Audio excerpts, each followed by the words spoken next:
Valenzuela City Government naman hindi tumitigil sa pagbaklas sa mga ilegal na estruktura na bumabara sa mga estero ng lungsod. May ma-report dyan si Bombo Jovino Galang. Hindi tumitigil ang Valenzuela City Government sa paglilinis sa kanilang mga estero at drainages para hindi na mabaha ang kanilang lungsod. Ayon kay Mayor Weska Italian, na kanilang binabaklas na rin ang mga illegal na istruktura na nakatayo malapit sa mga estero para hindi na mabaha ang lungsod gaya ng mga nangyari noong nakarang mga buwan. Makikita niyo rin po mga kasama, lupa na po yung tubig. So ngayon nagawa na nating dumadaloy ng maayos yung tubig. Ito po nakikita niyo bakal ay additional po yan na flood control po na wall para titibayan ho natin. Ilang-ilang, nako, Diyos ko, makita nyo po gano'ng karaming basura ang tinanggal ho namin. Talaga maiiyak ko kayo. Ngayon po, ganyan na ang itsura. R. Jacinto, yan.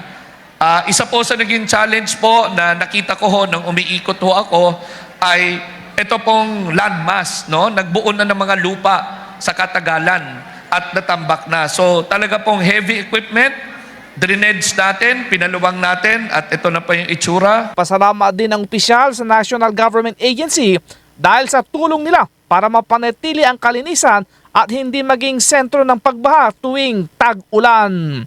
Kung saan po dapat i-widen at laliman. Yun lang po yung solusyon eh. Widen, laliman, at linisin ang basura. Tatlo palagi ho yan. Nung ako po'y umikot, nagugulat ho ako sa mga iilang bagay na obstruction nakikita ko ho. No? Example po, itong bridge nito ay may obstruction na paa. So talaga pong bumabara po ang basura. Makikita niyo po, gaya na sabi ko, yung water lilies, isa po yan sa problema natin.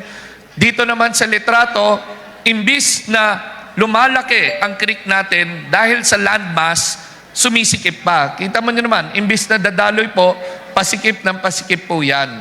So yan po ang target natin. Target natin talaga ay paluwangin at para ho makadaloy ang ating mga creek. Ako si Bombo Jovino Galang and this is Bombo Radio Philippines, the #1 and most trusted source of news and information. Basta Radio Bombo! For the most trusted source of news and information, visit our website at www.bomboradio.com. Follow us on Bombo Radio mobile app, Facebook, YouTube, TikTok, and X, formerly Twitter. Like, share, and stay connected. Anytime, anywhere.